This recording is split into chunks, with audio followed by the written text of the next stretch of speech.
കഴിയും.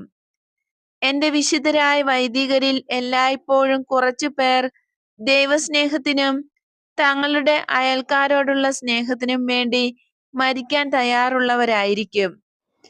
തങ്ങളുടെ ജീവിതത്തിൽ പരിപൂർണതയ്ക്കായി നിശബ്ദതയിൽ നിരന്തരം പരിശ്രമിച്ച അവരെ ലോകം ശ്രദ്ധിച്ചിട്ട് പോലും ഉണ്ടാകയില്ല.